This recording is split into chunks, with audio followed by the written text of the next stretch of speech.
18h au deuxième jour de l'examen du projet de loi. La séance a alors atteint sa vitesse de croisière. Les sénateurs examinent le cœur de la réforme constitutionnelle, la déchéance de nationalité. Une vingtaine de parlementaires, quasiment tous à gauche, réclament le retrait pur et simple de la mesure, prenant la parole à tour de rôle, quand soudain... C'est pourquoi, Monsieur le Président, je demande la priorité sur l'amendement de la Commission. Les sénateurs contre la déchéance viennent de subir un sérieux revers, un revers infligé par une alliance de circonstances entre la commission des lois de droite et le gouvernement de Manuel Valls.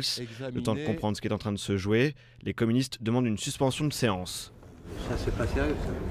Est-ce que quelqu'un peut juste nous expliquer ce qui se passe ? Il y avait de tous les bancs des voix qui se sont élevées pour démontrer en quoi il était important de supprimer cet article. Donc un débat intelligent dans l'hémicycle qui a vraiment transcendé toutes les sensibilités politiques et là une manœuvre pour empêcher d'aller jusqu'au bout et d'aller jusqu'au vote. Et je pense que majoritairement nous aurions voté ensemble, majoritairement la suppression. Une majorité pas sûre. Impossible de savoir combien de sénateurs sont contre sans ce vote crucial.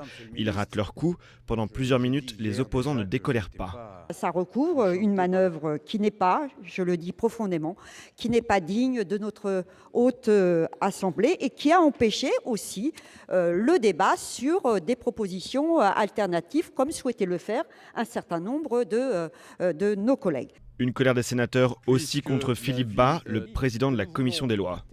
On ne peut pas avoir d'admiration par rapport à cette manœuvre, pour une raison simple, c'est qu'elle révèle de la fébrilité. Quelle fébrilité pour ne pas accepter un débat jusqu'au bout.